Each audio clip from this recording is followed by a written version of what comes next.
Alors, je reviens à cette histoire de moyenne, parce que évidemment, quand c'est une moyenne, hem, ça peut être une moyenne sur toute une saison ou à l'intérieur d'un mois.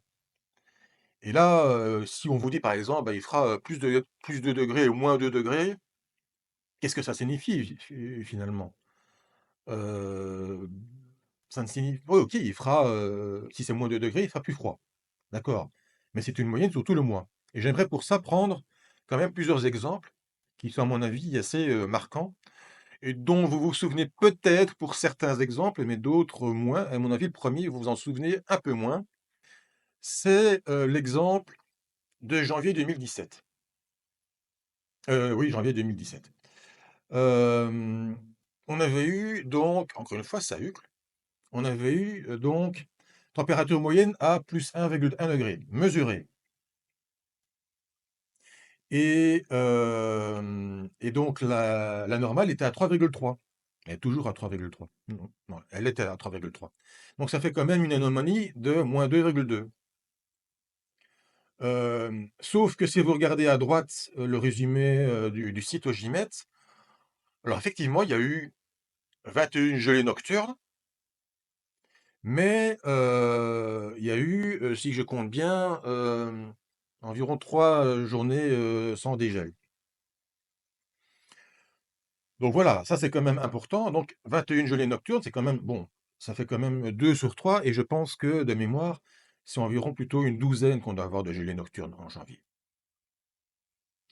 Donc c'est pour dire, voilà, qu'effectivement, quelque part, les températures ont été, j'ai envie de dire, relativement, homogènes.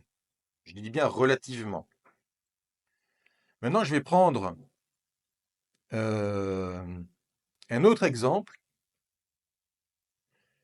Je prends l'exemple de février 2012 et ça doit vous rappeler peut-être des souvenirs plus clairs, ce mois où il a vraiment fait très, très froid, surtout au début et d'ailleurs c'est la dernière vague de froid en Belgique.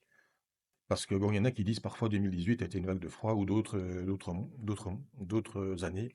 C'est pas du tout le cas parce qu'il pour avoir une vague de froid en Belgique, il faut avoir, 3 nuits en dessous de -10 degrés et non pardon pardon, je ne sais plus très bien. Donc pardon, une période de 7 jours avec, du gel nocturne, je ne sais plus exactement et au moins 3 nuits à -10 degrés et cetera. Donc il faut vraiment aller très, très bas, quoi. Il y a eu encore une fois, donc là, effectivement, on avait eu une vague de froid. Sauf que si vous regardez bien, eh bien, bon, jusqu'au 12-13 février, effectivement, il fait très froid et puis après, bah, c'est terminé et on a même des journées à 10 degrés.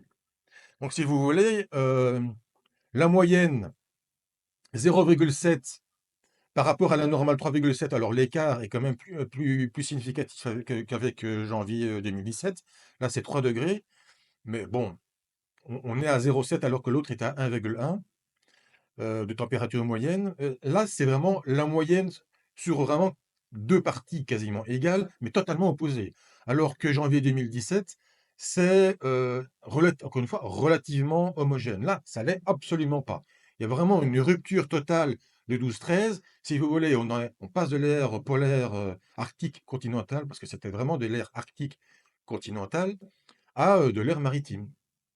Mais vraiment, de manière brutale quoi, en 2 jours, on va dire. Donc c'est ce qui fait que finalement, on a une moyenne, effectivement, une anomalie de -3 degrés.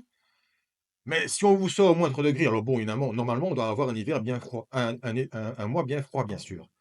Mais si vous prenez, l'exemple précédent, bon, il était à -2,2. Enfin, -2,2, c'est déjà pas mal, j'ai envie de dire. On pourrait éventuellement espérer, en tant qu'hivernophile, voilà, quand même, de belles grosses gelées, même permanentes. Ce n'a pas été vraiment le cas, en fait. Ça a été le cas ici avec février 2012. Donc c'est pourquoi, quand on dit des moyennes, des anomalies, ça peut finalement, ça dit quelque chose si l'anomalie est prononcée, mais si vous avez une anomalie de +0,5 ou +1 par exemple, bah, vous pouvez très bien avoir 15 jours à +3 et 15 autres jours à 0. Donc quelque part, ça ne veut pas dire grand-chose dans toute une série de cas. Donc, quand on fait des tendances saisonnières avec certaines anomalies, qu'on les chiffre, je pense malgré tout qu'aller dans les détails, c'est quand même toujours intéressant. Et de ce point de vue-là, je pense quand même que la prévision, la tendance saisonnière a ses faiblesses. Alors, je prends un autre exemple qui, à mon avis, dont vous vous souvenez, à mon avis, quand même relativement bien, même s'il est plus lointain, c'est l'été 2006. Euh, pour rappel, en Belgique, juillet 2006, le mois le plus chaud de toute l'histoire climatologique, 23,0 degrés. C'est pas rien, c'est comme s'il faisait. Alors, 23 degrés en pleine journée, c'est magnifique, tout le monde adore, voilà, etc. 23 degrés pendant la nuit, à 6 heures du matin, bon, les premiers jours, ça va, enfin, les premières nuits, ça va, mais après 10 nuits, ben, je pense que tout doucement, les chaumières et les chambres vont se réchauffer et on va moins apprécier. Et bon, encore une fois, c'était une moyenne sur tout le mois, et ça voulait surtout dire qu'il y a eu pendant des jours et des jours des températures très élevées.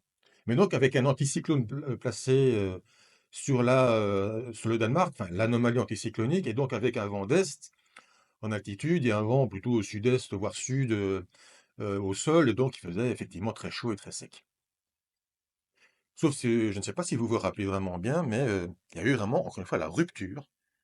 31 juillet, 1er août, c'était terminé. Et qu'est-ce qui s'est passé? Boum! Ça, c'est août 2006. Donc, si vous voulez faire une anomalie de pression sur l'été 2006, bonne chance. Mais ça veut strictement rien dire, parce que vous passez d'une grosse anomalie anticyclonique à une grosse anomalie dépressionnaire. Là. Après, vous me direz, il y a aussi le mois de juin. Mais imaginez sur le binôme juillet-août, je ne sais vraiment pas où on aurait pu matérialiser l'anomalie de pression de géopotentiel pour. Je n'ai pas regardé, mais je me demande comment on aurait pu la positionner. Mais ça n'aurait voulu strictement rien dire. C'est-à-dire, on aurait eu un mois super chaud et août 2006, je ne sais plus exactement de mémoire, mais je me demande même s'il n'a pas été tout juste plus ou moins dans les normes. Euh, Peut-être légèrement en dessous. Donc voilà, dire, mais il y a eu donc, je pense qu'il y a eu plus de 5 degrés de différence entre juillet et août 2006, hein, peut-être 5 degrés et demi, quelque chose comme ça. Donc, mais donc, voilà, si on doit faire une moyenne de pression ou de température sur les 2 mois, ça ne signifie rien. Donc c'est aussi pour ça que les tendances saisonnières, c'est quelque chose d'assez particulier. Et je dois vous avouer une chose quand même, c'est que il n'y a pas si longtemps, j'étais assez pro tendance saisonnière, je la défendais pas mal parce que je me dis que voilà, c'est la recherche scientifique, on essaye d'avancer avec la science, le progrès technologique, etc. Sauf que, voilà, bon, éventuellement le premier mois ou le mois et demi, on va dire. On peut essayer d'aller dans les détails avec des nouveaux indices, la recherche scientifique, etc. L'oscillation de Madden-Julian, en hiver, on a le vortex polaire, etc., etc. El Niño, machin chose. Ça, on peut faire. Euh, Éventuellement les premières semaines. Mais au-delà, je pense que c'est beaucoup plus compliqué. Et c'est ça où intervient, à mon avis, le plus gros problème. Parce qu'effectivement, on peut faire de la tendance subsaisonnière. Ça, je pense que c'est vraiment intéressant. Mais on est donc là, le 29 mai. On peut aller éventuellement jusque début juillet, peut-être mi-juillet, pour essayer de faire par semaine.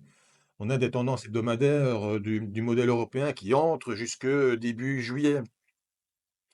Euh, Au-delà, ça commence à devenir beaucoup plus compliqué, je trouve.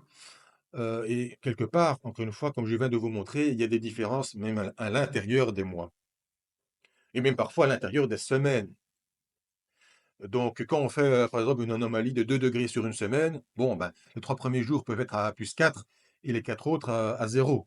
Donc voilà, ça c'est quand même aussi problématique. Mais bon, on va pas non plus commencer à, comme on dit un peu vulgairement, enculer les mouches. Mais voilà, donc c'est quand même pour dire que les moyennes, les anomalies, cela a clairement ses limites.